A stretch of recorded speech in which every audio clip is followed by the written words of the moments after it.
इस फल को ना, इस फल को अपनी पत्नी को खिला देंगे और तेरी पत्नी जब इस फल को खाएगी ना तो तुम तथा तो तेरे पुत्र हो जाएंगे। आत्मदेव जी बड़े खुश हुए। कहा ब्राह्मण पुत्र तो तेरे हो जाएगा, लेकिन सुनो इस फल का जब भक्षण करेगी तेरी पत्नी तो कुछ नियम है। आत्मदेव ने हाथ जोड़े कहा बाबा तो नियम भी जल्दी बता दो। अब महात्मा जी नियम बता रहे हैं। यति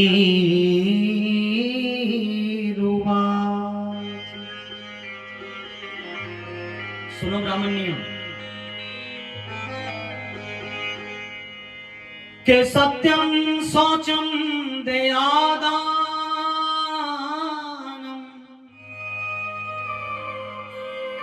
नियम सुनना। एक भक्तम तु भोजनम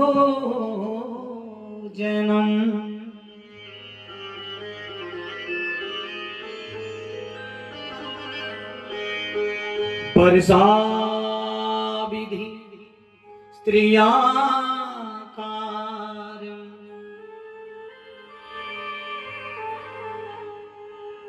तेन पुत्रो अति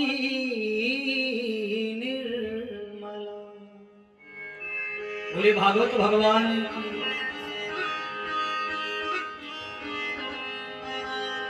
नियम ये है ब्राह्मण कि वर्षा वेदी स्त्री कहते हैं पत्नी को 1 वर्ष तक तेरी पत्नी को नियम लेना पड़ेगा। क्या नियम? सत्यम शौचम, सत्य का पालन करना पड़ेगा, पवित्रता के साथ रहना पड़ेगा। अच्छा देखो पवित्रता भी 2 प्रकार की, एक बाहरी का आंतरिक। बाहर से तो सभी साफ हैं, लेकिन अंदर कितना उजाला इसका विचार करिए। तो पवित्रता रखनी पड़ेगी, दया मन में रखनी पड़ेगी, दान देना पड़ेगा और एक वक्तम तु भोजनम, और एक समय भोजन करना पड़ेगा। तो वर्षा विधि स्त्रिया कार्य, अगर 1 वर्ष तक तेरी पत्नी इस नियम को निभाएगी तो तेन पुत्र, तेरा जो पुत्र होगा बड़ा निर्मल बुद्धि वाला होगा, आज्ञाकारी होगा, सेवक पुत्र होगा, भक्त पुत्र होगा। अब आत्मदेव जी ने सुना, सुनते ही साष्टांग दंडवत प्रणाम महात्मा जी के चरणों में किया और घर की ओर दौड़ा। बोले जय श्री कृष्ण। जैसे घर में पहुंचा आत्मदेव अपनी पत्नी से कहा, अरे सुनती हो, देखो आज हम कितना सुंदर सुस्वादु फल लाए हैं, तो देवी जल्दी आओ और पालो। अगर खा लोगी ना तो देवी बेटा हो जाएगा। अब धुंधली ब्राह्मणी चक्कर में पड़ गई। बोली जय श्री कृष्ण। चक्कर में पड़ी, बोली महाराज ये फल किसने दिया? महाराज कहां से लाए हो? अच्छा देखो जी, आत्मदेव जी ने धुंधली को सारी बात बता दी, सारी कहानी सुना दी। धुंधली ने सुना। अब धुंधली विचार करने लगी, हे भगवान, ना जाने ये फल इनको किसने दे दिया। अब ये फल जो दिया ना जाने किसने दिया, और ना जाने इस फल पे कौन सा मंत्र पढ़ दिया।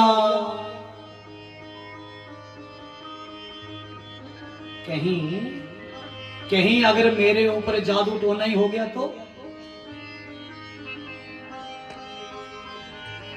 अगर जादू टोना चल गया फिर मैं क्या करूंगी। धुंधली सोचने लगी, मैं बहुत विचार कर ही काम करती हूं, ऐसा थोड़ी मैं विश्वास कर लूं। तो धुंधली ने विचार किया और कहने लगी, महाराज ऐसा है, ये फल दे दो। महाराज आपको एक संत ने फल दिया है, महाराज आप अपना काम करो, मैं अभी काम में लगी थी ना, तो ये जो प्रसाद रूपी फल आप लाए हैं ना, तो पहले मैं ऐसा करती हूं कि शुद्ध पवित्र हो जाऊंगी, पूजा पाठ करूंगी, फिर मैं ये फल खाऊंगी। बोलिए राधा कृष्ण भगवान की। यूं समझा बुझा करके पति को भेज दिया। फल देकर पंडित जी महाराज चले गए, भगवान का भजन करने लगे और याद करने लगे कि भैया मेरे घर में भी अब किलकारियां गूंजेंगी। बोलिए राधा कृष्ण भगवान। अब धुंधली जैसे काम से निवृत्त हुई, उधर देवी जी महाराज उस फल को लेके बैठी, बड़ी उलझी। अब देवी जी सोचने लगी कि फल को खाएं या ना खाएं। मैंने पहले बता दी ना बुद्धि, अब बुद्धि इस ओर थोड़ी चलती। तो खाऊं या ना खाऊं, इतने में एक पड़ोसन आई धुंधली की। कहा, बहन धुंधली यहां बैठी बैठी क्या सोच रही है। धुंधली ने क्या किया, धुंधली ने पड़ोसन को पूरी कहानी सुना दी। पड़ोसन ने सुनी, कहा, अरे बहन,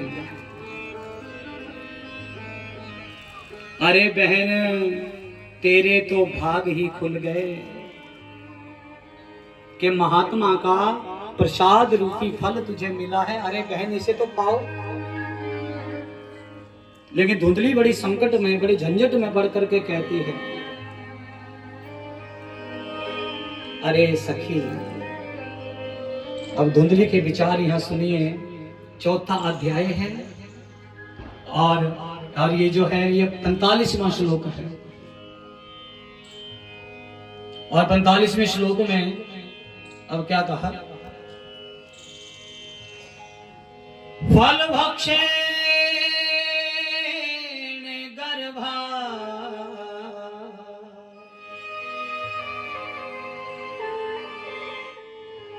बोले राधा कृष्ण भगवान की जय। हो जोर से हो जरा, बोलिए राधा कृष्ण भगवान की।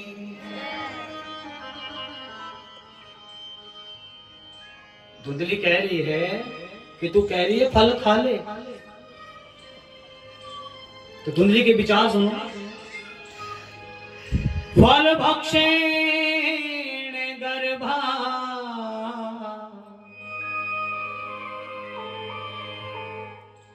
सयाद गर्भेणोदर वृद्धिका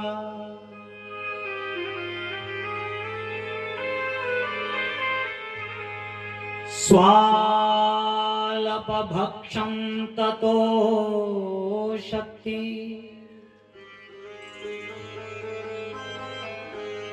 गृहकार्यं कथं भवे।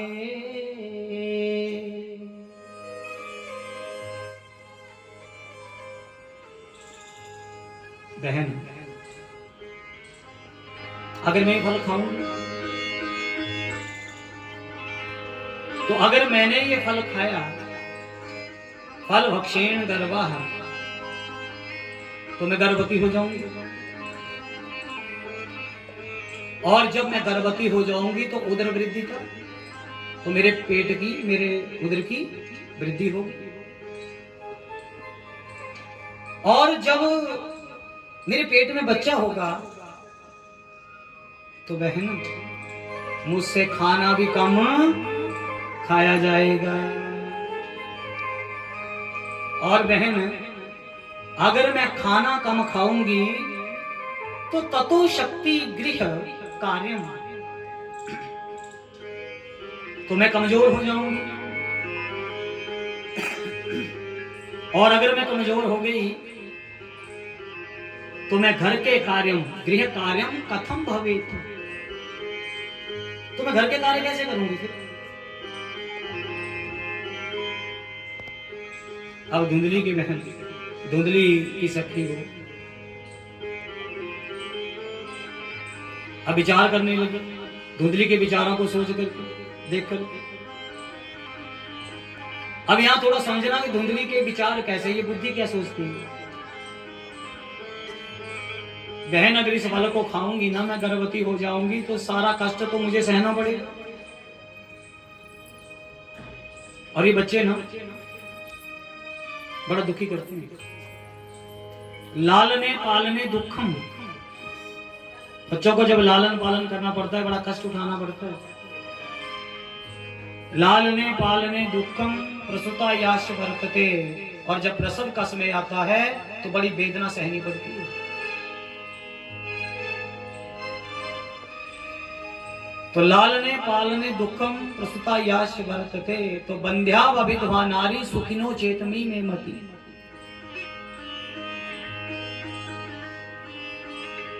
मति कहते हैं बुद्धि, तो मेरी मति के अनुसार ये जो बंध्या है, ये जो विधवा है, ये सुखी है। गुरुदेव कहते हैं कि धुंधली सी चिंता में है कि फल को खाऊं या ना खाऊं। तो आगे सुनाते हैं गुरुदेव, एकदा भगनी तस्याद गृहे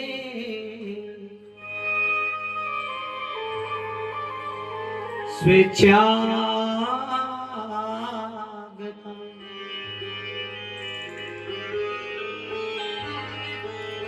तदग्रे कथितम सर्वम।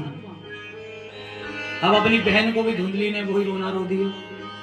भगनी कहते हैं बहन। अभी जो धुंधली की बहन है ना, ये सोचने लगी कि ये धुंधली है मूर्ख। अच्छा देखो कितनी संपत्ति है इसके पास।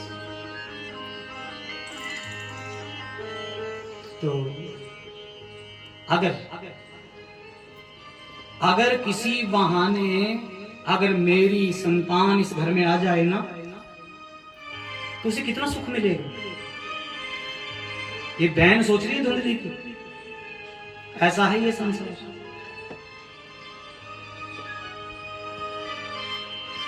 कहा धुंधली बहन, अरे तू चिंता मत कर। अब धुंधली की जो बहन थी वो 3 मास की गर्भवती थी। तो चिंता मत कर, जब मेरे बच्चा हो जाएगा ना तो किसी को पता नहीं लगेगा, मैं चुपके से बच्चा दे दूंगा। तेरा जीजा कुछ बोले ना, इसीलिए जब वो बच्चा भेजूंगी ना तो थोड़ा धन दे देना। और एक बात धुंधली, तेरा पति कह रहा है कि इस फल को खाएगी तो गर्भवती हो जाएगी, बच्चा तो मैं दे दूंगी तुझे। लेकिन एक बात बता कि तुझे क्या पता है कि तेरा पति जो है वो सच ही बोल रहा है। तो सच बोल रहा है या झूठ बोल रहा है इसका भी पता लग जाएगा। धुंधली ने कहा बहन हम क्या करें। तो ऐसा कर, ये जो फल लाया है ना तेरा पति, ये जो गाय पाल रखी है ना तूने, जिसने आज तक कोई बछड़ा बछड़ी नहीं दिया,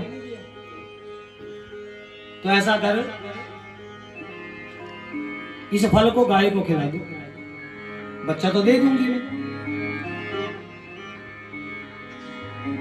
अब परीक्षा करने के लिए बिना सोचे विचारे धुंधली ने वो महात्मा का प्रसाद रूपी फल गाय को खिला दिया। बोली राधा कृष्ण भगवान की। फल खिलाया, समय भी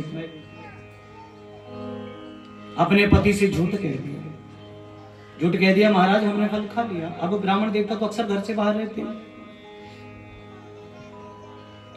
तो यहाँ धुंधली अपने पति को धोखा दे दी, झूठ कहती है। समय बीता, जैसे ही बहन ने बच्चे को जन्म दिया, रातों रात बच्चा अपने पति के हाथों धुंधली को भेज दिया। अब आत्मदेव को जैसे ही पता लगा कि हमारे पुत्र हो गया, बोली राधा कृष्ण भगवान की, तो आत्मदेव जी बड़े खुश हुए। जैसे ही आत्मदेव जी पहुंचे, धुंधली खड़ी हो गई। कहा महाराज ये जो पुत्र हमें मिला ना, आपको पता है इस पुत्र के लिए मैंने 9 मास तक कष्ट भोगे हैं। तो महाराज बड़े कष्टों से मिला है, तो इसलिए इसका नाम भी हम रखेंगे। ब्राह्मण देवता ने कहा ठीक है धुंधली, क्या नाम रखोगी?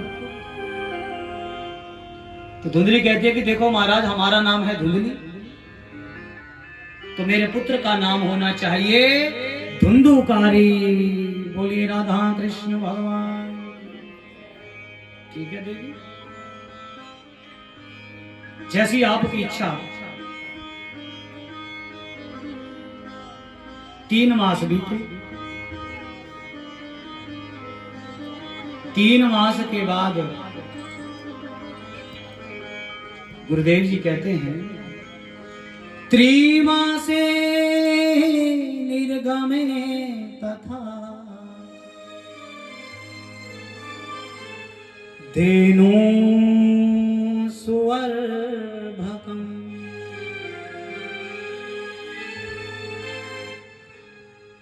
सर्वांग सुंदरम दिव्यम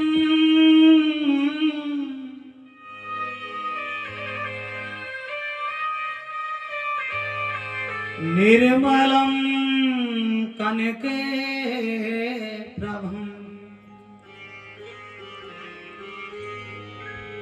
बोलिए राधा कृष्ण भगवान की जय।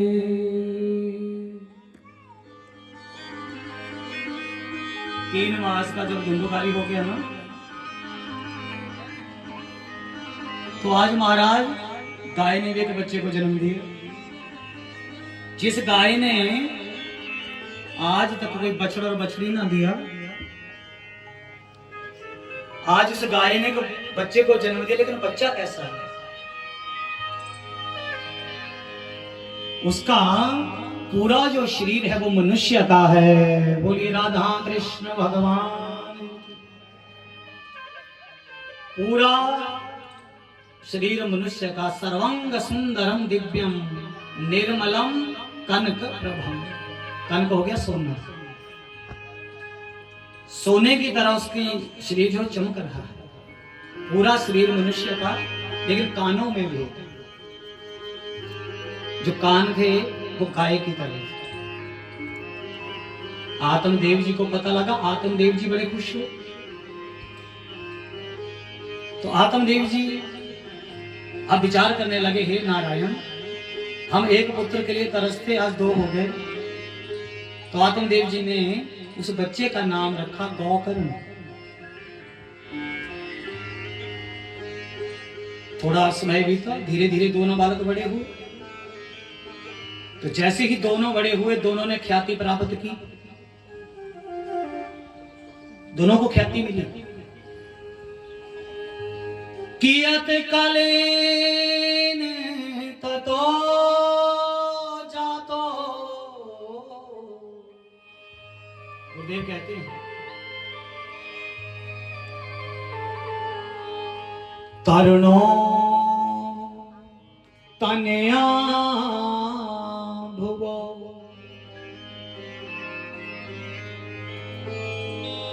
दोनों की ख्याति सुनिए, दोनों प्रसिद्ध हुए। गोकर्ण पंडितो ज्ञानी,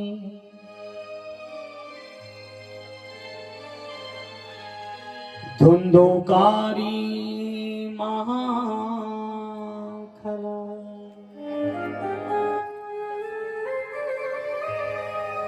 अभी दोनों की ख्याति है, प्रसिद्ध तो दोनों हुए, लेकिन गोकर्ण पंडितो ज्ञानी, धुंधुकारी महाखला। खल कहते हैं मूर्ख, लेकिन यहां गुरुदेव कह रहे हैं कि धुंधुकारी महाखला, मूर्खों का भी मूर्ख। गोकर्ण पंडितो ज्ञानी। देखो पंडित कौन है? पंडित किसे कहते हैं? पंडित कौन है? पंडित उसे कहा गया कि सत्य असत्य, सत्य असत्य विवेचनी ही बुद्धि पांडा, सा अस्य संजाता सह पंडित। कौन है पंडित? सत्य असत्य विवेचनी। देखो, जिस जीव को ये पता हो कि सत्य क्या है और असत्य क्या है, अच्छाई क्या है, बुराई क्या है, बेईमानी क्या है, ईमानदारी क्या है, तो जो इसका ठीक से विवेचन करे, जो ठीक से इसका विचार करे, वो पंडित है। देखो, एक होता है सेवक पुत्र। पुत्र तो संसार में मिल जाते हैं, एक नहीं चार चार हो जाते हैं, लेकिन पुत्र, पुत्र किसे कहते हैं? पुत्र का अर्थ क्या होता है? हम कहते हैं पूत। पूत का अर्थ क्या होता है? पूत का अर्थ होता है पवित्र। तो जो पवित्र करे वो पूत है। लेकिन एक है सेवक पुत्र और एक हो जाता है ऋणी पुत्र। गोकर्ण जो हैं वो सेवक पुत्र हैं, गुरुजनों का सम्मान करते हैं, माता पिता की आज्ञा में रहते हैं, अपने माता पिता से झूठ नहीं कहते हैं। लेकिन ये जो धुंधुकारी है, ये क्या करता है? झूठ कहता है, चोरी करता है, घर से सामान चुरा के ले जाता है, मदिरा पान करता है, लड़ाई झगड़ा करता है। दोनों बच्चों की बुद्धि में भेद क्यों है? इसलिए सुनो, सेवक पुत्र और ऋणी पुत्र। तब शास्त्रों में एक बात कही है, और ध्यान से सुने, माताएं बहनें बड़े ध्यान से सुने।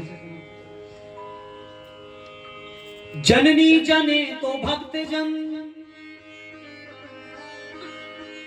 ये जो हमारी मातृशक्ति है ना, आपके ऊपर बहुत निर्भर है। एक जरा ध्यान से सुनिए कि जननी जने तो भक्त जन,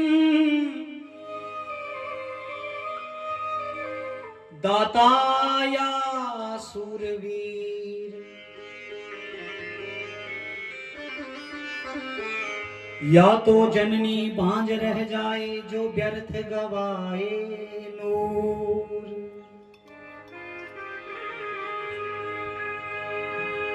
आज भी भक्त प्रहलाद हो सकता है, आज भी भक्त प्रहलाद हो सकता है, लेकिन माता को पहले कयाधु बनना पड़ेगा। प्रहलाद जी की माता का नाम क्या था? कयाधु। जैसे संस्कार, जैसे विचार मां रखेगी ना, बच्चा भी वैसे ही होगा। तब संतों ने कहा जननी जने, तो भक्त जन दाता या शूरवीर। या तो जननी बांझ रह जाए जो व्यर्थ गवाए नूर। देखो, जैसे संस्कार आप बच्चों में डालोगे ना, जैसे संस्कार बच्चों में डालोगे, वैसा ही स्वभाव बच्चे का हो जाएगा। क्योंकि मां जो होती है ना, मां बच्चे के भाग्य की निर्माता होती है। मां को निर्माता कहा गया।